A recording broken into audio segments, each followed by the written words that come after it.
Hi, welcome to the squad. This is Kodayo. And போன எபிசோட்ல வந்து நம்ம மிஸ்லேனியஸ் டேட்டா டைப்ஸ்லாம் பார்த்துருந்தோம். ஸோ மிச்சம் மீதி இருக்கிற மற்ற டேட்டா டைப்ஸ்லாம் பார்த்துருந்தோம் இல்லையா? அதுல இருந்து ஒரு சின்ன ட்ரிவியா கொஸ்டின் கொடுத்துருந்தேன். என்ன அப்படின்னா, ஃபர்ஸ்ட் வந்து உங்க நேம் ஒரு வேரியபிள்ல சேவ் பண்ணுங்க. அதுக்கப்புறம் அதுல உங்களோட டேட் ஆஃப் பர்த் இயரை வந்து சேவ் பண்ணுங்க. அதுக்கு முன்னாடியும் அப்புறமும் வந்து அதோட டேட்டா டைப் என்ன அப்படின்னு சொல்லிட்டு பிரிண்ட் பண்றதுக்கு ஒரு console.log ஸ்டேட்மெண்ட் எழுதுங்க அப்படின்னு சொல்லியிருந்தேன். அதுதான் ட்ரிவியா கொஸ்டின். ஸோ இப்போ அதோட ஆன்சரை ஃபர்ஸ்ட் பார்த்துடலாமா? ஓகே. ஸோ ஃபர்ஸ்ட் வந்து நான் என்னோட நேம் சேவ் பண்ணுறேன். So let name is equal to single quotes. Single கோட்ஸில் ஒரு ஸ்ட்ரிங்காக நான் கொடுக்குறேன். டபுள் கோட்ஸில் கொடுக்கலாம், பேக்டிக்கில் கொடுக்கலாம், உங்களோட விருப்பம். ஓகேவா? ஸோ ஃபஸ்ட்டு நான் வந்து இதோட டைப் என்ன அப்படின்னு சொல்லிட்டு பிரிண்ட் பண்ணி பார்க்குறேன். அதுக்கு என்ன யூஸ் பண்ணுவோம்? டைப் ஆஃப் யூஸ் பண்ணுவோம். Type of space name. அவ்வளோதான். இப்போ அடுத்து நான் இந்த நேம் என்ன செய்ய போகிறேன்? நேம் வந்து சேஞ்ச் பண்ண போகிறேன் வேற ஒரு வேல்யூவா. என்னவா அப்படின்னா டேட் ஆஃப் பர்த். நான் வந்து 2000 பிறந்தேன். ஸோ ஈக்குவல் டு 2000 அப்படின்னு வைக்கிறேன். நீங்கள் இப்போ மறுபடியும் வந்து ஃபுல் டேட்டா வந்து சிங்கிள் கோட்ஸ்குள்ளே கொடுத்தீங்க அப்படின்னா அது வந்து ஸ்ட்ரிங்காக தான் இருக்கும். நான் இப்போ ஒரு சேஞ்சாக இருக்கணுங்கிறதுக்காக 2000 சொல்லிட்டு ஒரு நம்பராக கொடுக்குறேன். இப்போ இங்கே console.log கொடுத்து நான் இதில் திரும்ப நேம் டைப் ஆஃப் நேம் அப்படின்னு சொல்லிட்டு பிரிண்ட் பண்ணுறேன் அப்படின்னா என்ன சேஞ்ச் இருக்கும்? ரன் பண்ணி பார்த்துடலாமா? ஃபர்ஸ்ட் வந்து ஸ்ட்ரிங்காக இருக்குது. அதுக்கப்புறம் நான் அதில் 2000 அப்படின்னு சேவ் பண்ணோன்னா அது வந்து நம்பராக மாறிடுச்சு. இது வந்து நம்ம ஆல்ரெடி போனதுலேயே பார்த்துருந்தோம். Dynamic typing. டைனமிக்காக அதோட டைப் வந்து மாறுது. அந்த டேட்டா டைப் வந்து மாறுது ஜாவா ஸ்கிரிப்டில். ஓகே. ஸோ இதுதான் போனதோட ரிவ்யூ கொஸ்டின். இந்த வீடியோவில் என்ன பார்க்க போகிறோம்னு நான் சொல்லியிருந்தேன் அப்படின்னா, அலர்ட் கூட சேர்ந்த ஒரு அண்ணன் தம்பிங்க, ஒரு சித்தப்பா, பெரியப்பா பசங்க, கசின்ஸ் அந்த மாதிரி ஏதோ ஒன்று. ஓகேவா? ஸோ அதோட ஃபேமிலியிலே வர்ற மாதிரி. ஸோ அலர்ட் நம்ம ஆல்ரெடி பார்த்துருந்தோம். அண்ட் அலர்ட் நம்ம பார்க்கணும் அப்படின்னா நம்ம வந்து ப்ரௌசரில் ரன் பண்ணி ஆகணும். 2 ஆப்ஷன் இருக்குது. ஒன்று நீங்கள் என்ன பண்ணலாம், இப்போ இப்போ க்ரோம் எடுத்திருக்கேன் நான். இந்த ப்ரௌசர் ஓப்பன் பண்ணிவிட்டு இதில் நீங்கள் வந்து இன்ஸ்பெக்டில் போயிட்டு கன்சோலில் இங்கே நீங்கள் டேரெக்டாக ஏதாச்சும் ரன் பண்ணலாம். ஓகே, இது வேறு சொல்கிறான். நம்ம பிரச்சனை கிடையாது.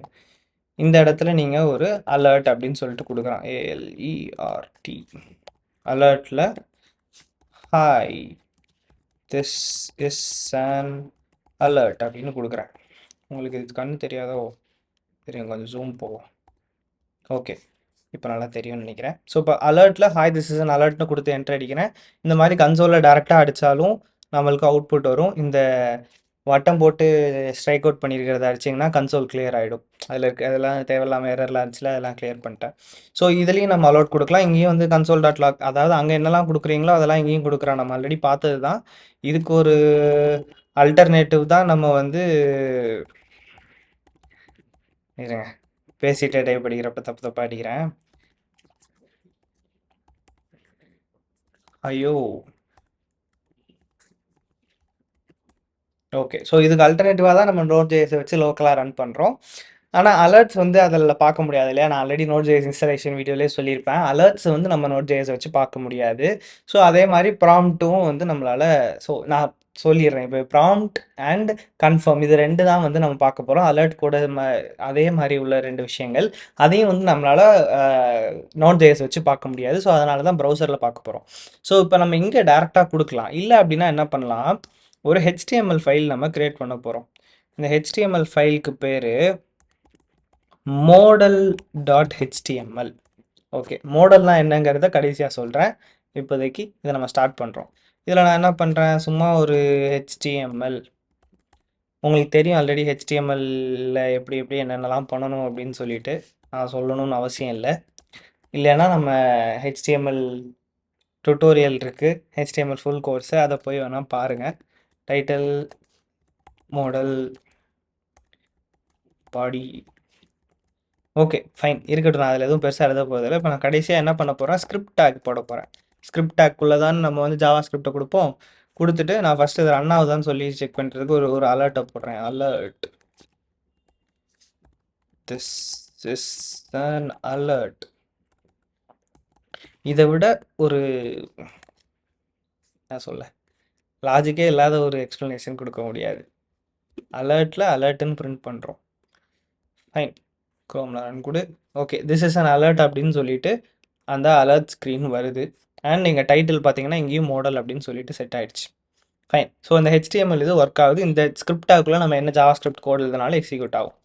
இப்போ இந்த அலர்ட் இதை நான் திரும்ப ரன் பண்ணுறேன். இந்த அலர்ட் பார்த்தீங்க அப்படின்னா திஸ் இஸ் அன் அலர்ட்னு அது நம்மளுக்கு ஒரு இன்ஃபர்மேஷன் கொடுக்குது.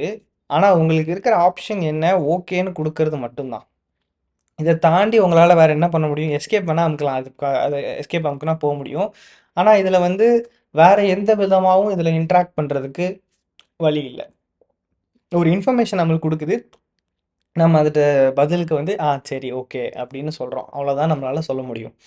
இப்போ இதே மாதிரி ஒரு பாப்அப்பில் இந்த அலர்ட் வந்து இன்ஃபர்மேஷன் கொடுக்கறதுக்கு பதிலாக நம்மள்ட்ட ஒரு இன்ஃபர்மேஷன் வாங்கினா, ஒரு இன்புட் வாங்கினா எப்படி இருக்கும், அதுதான் வந்து ப்ராம்ப்ட். ஓகேவா? ஃபர்ஸ்ட்டு இன்புட் வாங்குது அப்படின்னா அந்த இன்புட் எங்கேயாவது ஒரு இடத்துல நம்ம சேவ் பண்ணணும் இல்லையா? ஸோ நான் வந்து இன்புட் அப்படின்னு சொல்லிட்டு ஒரு வேரியபிள் கிரியேட் பண்ணிக்கிறேன். And input is equal to prompt of இந்த இடத்துல என்டர் யுவர் ஏஜ் அப்படின்னு சொல்லி கொடுக்குறேன். ஓகேவா? அடுத்த ஸ்டெப்புக்கு அடுத்து வரலாம். முதல்ல நான் இப்போ ரன் பண்ணுறேன். திஸ் இஸ் அன் அலர்ட் வருது. ஓகே கொடுத்துட்டா அடுத்து என்டர் யுவர் ஏஜ் அப்படின்னு சொல்லிட்டு இது அலர்ட் மாதிரியே ஒரு பாப்அப் வருது. ஆனால் இங்கே பார்த்தீங்கன்னா ஒரு ஃபீல்டு இருக்குது. இந்த இடத்துல நீங்கள் வேல்யூ என்டர் பண்ணலாம். இப்போ 9 கொடுத்து நான் வந்து ஓகே கொடுக்குறேன். ஃபைன், போயிடுச்சு. ஆனால் இந்த இன்புட்டில் அது வந்து நம்மளுக்கு சேவ் ஆகிடுக்கும். ஸோ அப்போ அதை நம்ம என்ன பண்ணலாம், எதர் console.logல பிரிண்ட் பண்ணலாம். console.log input. ஓகே, இப்போ இந்த அலர்ட் ஒரு தடவை இருக்க முதல்ல அதுதான் வந்துட்டு இருக்கும். ஸோ அதை நான் அதை கமெண்ட் பண்ணிடுறேன். நான் இது பண்ணேன்னா என்டர் ஏஜ் வருது. என்னோட வயசு 23. என்டர் அடிக்கிறேன். ஓகே, இன்னும் கன்சோல் நம்ம ஓப்பன் பண்ணாதனால பார்க்க முடியல. Where is the console? Okay 23 அப்படின்னு சொல்லிட்டு பிரிண்ட் ஆயிடுச்சு. ஸோ நம்மளால் இன்புட் வாங்க முடியுது. அந்த இன்புட்டை இங்கே நம்மளால் பிரிண்ட் பண்ண முடியுது. ஓகே, ஸோ இந்த ப்ராம்ப்ட்டுங்கிறது அதுதான்.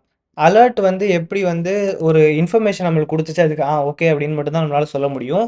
ஆனால் இதில் வந்து ஒரு இன்புட்டை அதிலிருந்து வாங்க முடியும். ஸோ இப்போ நான் அலர்ட்டில் வந்து நம்ம டிஸ்மிஸ் பண்ணுறதுக்கு ஓகே கொடுத்தா போயிடும், இல்லைனா எஸ்கேப் அமுக்கி ஆப்ஷனும் இருந்துச்சு. ஆனால் இங்கே பார்த்தீங்கன்னா ஓகே இருக்குது.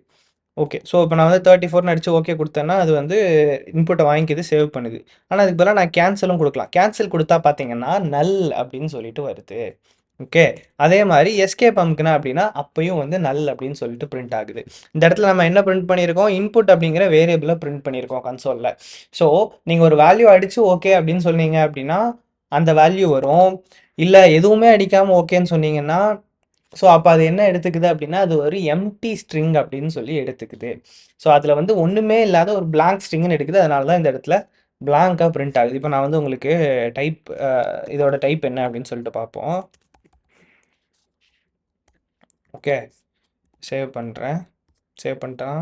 ஓகே, ரீஃப்ரெஷ் பண்ணுறேன். சும்மா ஓகே கொடுக்குறேன். ஸ்ட்ரிங் பார்த்தீங்களா?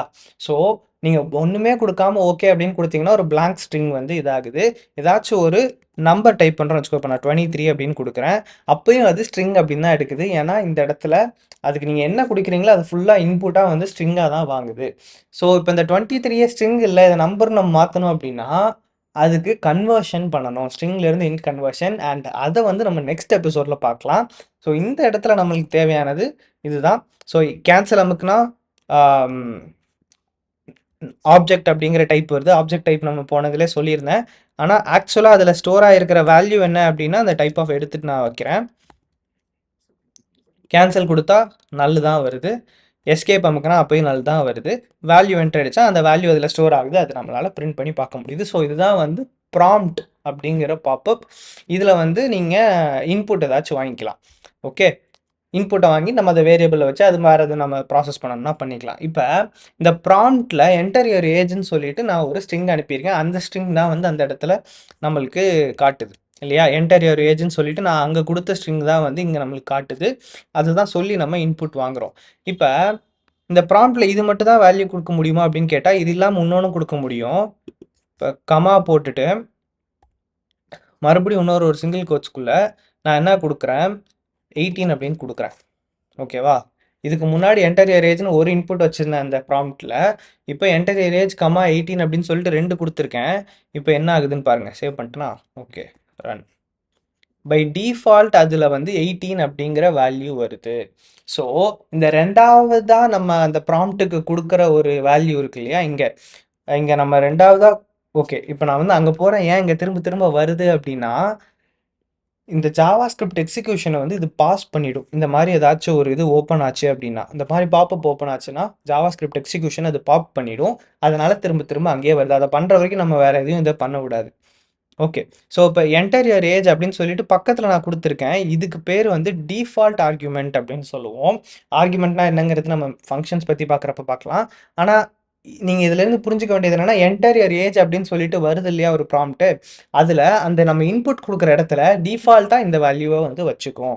அதுக்கப்புறம் நீங்கள் அதை மாற்றிக்கலாம். ஆனால் பை டிஃபால்ட்டாக இந்த வேல்யூ அங்கே இருக்கும். இப்போ நம்ம வந்து ஏதாச்சும் ஒரு வெப்சைட்டில் ஏதாச்சும் ஒரு ஃபார்ம் ஃபில் பண்ண போகிறோம் அப்படின்னா, அந்த டெக்ஸ்ட் பாக்ஸ் இருக்கிற இடத்துலயே வந்து ஃபுல் நேம், இல்லை ஃபர்ஸ்ட் நேம், இல்லை லாஸ்ட் நேம் அப்படின்னு சொல்லிட்டு அங்கேயே ஒரு டிஃபால்ட் வேல்யூ வைக்கிறாங்க இல்லையா, அந்த மாதிரி அப்படின்னு சொல்லிட்டு வச்சுக்கோங்க. ஓகே. ஸோ ப்ராம்ப்டில் பேசிக்காக இதுதான். என்ன இன்புட் கொடுத்தாலும் அதை வாங்கி ஸ்ட்ரிங்காக ஸ்டோர் பண்ண போகுது. அதில் வந்து நீங்கள் என்ன டெக்ஸ்ட் சொல்லி இன்புட் வாங்கணும் அப்படின்னு சொல்லிட்டு ஒரு இதுவும் கொடுக்கலாம், டிஃபால்ட் வேல்யூவும் கொடுத்துக்கலாம். ஓகேவா? இது ப்ராம்ப்ட்டு. அலர்ட் பார்த்துட்டோம், ப்ராம்ப்ட் பார்த்துட்டோம். இதுக்கப்புறம் இன்னொன்று இருக்குது, அதுக்கு பேர் வந்து கன்ஃபார்ம். ஓகே. ஸோ நான் இந்த ப்ராம்ப்டையே அப்படியே மாத்துறேன், கன்ஃபார்ம் அப்படின்னு சொல்லிட்டு என்டர் யுவர் ஏஜுக்கு பதிலாக ஆர் யூ அன் அடல்ட் அப்படின்னு சொல்லிட்டு கேட்குறேன். Okay. Are you an adult அப்படின்னு சொல்லிட்டு கேட்குறேன். இப்போ நான் இங்கே ரீஃப்ரெஷ் பண்ணுறேன். ஆர் யூ அன் அடல்ட்டுங்கிறது வருது. ஓகே கேன்சல் அப்படிங்கிற 2 பட்டன் இருக்குது. அதுக்கு நான் ஓகே அப்படின்னு சொல்கிறேன். இங்கே ட்ரூ அப்படின்னு பிரிண்ட் ஆகுது பார்த்தீங்களா? இப்போ இது ரீஃப்ரெஷ் கொடுக்குறேன், கேன்சல் கொடுக்குறேன், ஃபால்ஸ் அப்படின்னு சொல்லிட்டு பிரிண்ட் ஆகுது. ஸோ ப்ராம்ப்டில் நம்ம என்ன கொடுத்தாலும் அதை வந்து வாங்கி ஸ்ட்ரிங்காக ஸ்டோர் பண்ணுது. இதே இது கன்ஃபார்மில் நம்ம ஏதாச்சும் ஒன்று கொடுத்தோம் அப்படின்னா அதை வந்து ட்ரூ ஆர் ஃபால்ஸாக சேவ் பண்ணுது. அதாவது பூலியன் டேட்டா டைப்பில் சேவ் பண்ணுது. ஓகே. ஸோ நீங்கள் எஸ்கேப் அமுக்குனீங்க அப்படின்னா ஃபால்ஸு, ஓகே கொடுத்தீங்கன்னா மட்டும் ட்ரூ வரும், கேன்சல் அமுக்குனீங்கனாலும் ஃபால்ஸ் தான் வரும். ஸோ இதுதான் கன்ஃபார்ம் அப்படிங்கிற ஒரு பாப்அப். ஸோ பேசிக்காக வந்து 3 டைப்ஸ் ஆஃப் பாப்அப்ஸ் இருக்குது. ஒன்று வந்து அலர்ட் பாப்அப், சும்மா ஒரு இன்ஃபர்மேஷன் பாஸ் பண்ணுறதுக்காக. ரெண்டாவது வந்து ப்ராம்ப்ட், அவங்கள்ட்ட ஏதாச்சும் நம்ம இன்புட் வாங்கணும் அப்படின்னா ப்ராம்ப்ட் யூஸ் பண்ணிக்கலாம். அதுக்கு அடுத்து வந்து கன்ஃபார்ம். கன்ஃபார்ம் வந்து அவங்கள்ட்ட ஒரு ட்ரூ ஆர் ஃபால்ஸ் ஆன்சர், ஆமாவா இல்லையா அப்படிங்கிற கேட்கறதுக்காக வந்து இந்த கன்ஃபார்ம் யூஸ் பண்ணிக்கலாம். அண்ட் இது மூணுமே வந்து மோடல் விண்டோ அப்படின்னு நம்ம சொல்லுவோம். மோடல் விண்டோ அப்படின்னா இந்த மாதிரி ஒரு பாப்அப் வருது இல்லையா, அதுதான் வந்து மோடல் விண்டோன்னு சொல்கிறோம்.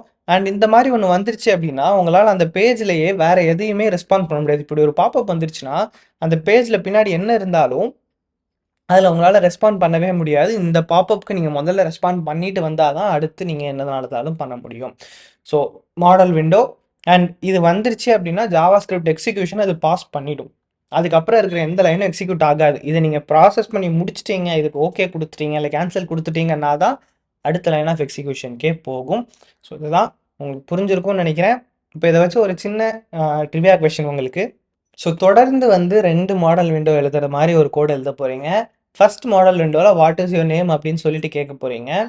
ரெண்டாவது மாடல் விண்டோவில் இஸ் யுவர் நேம் அப்படின்னு சொல்லி அவங்க இதுக்கு முன்னாடி நீங்கள் வாங்கின அவங்களோட நேம் இருக்கு இல்லையா, அதாவது நம்ம இந்த இடத்துலலாம் வேரியபிளில் சேவ் பண்ணியிருந்தோம் இல்லையா, இன்புட்டை ப்ராம்ப்டை வாங்கி இன்புட் சேவ் பண்ணியிருந்தோம் இல்லையா, அதை சொல்லிட்டு இதுதான் உங்கள் நேமா அப்படின்னு சொல்லிட்டு கன்ஃபார்ம் பண்ணுறதுக்காக ஒரு கன்ஃபார்ம் ஸ்டேட்மெண்ட் கொடுக்க போகிறீங்க.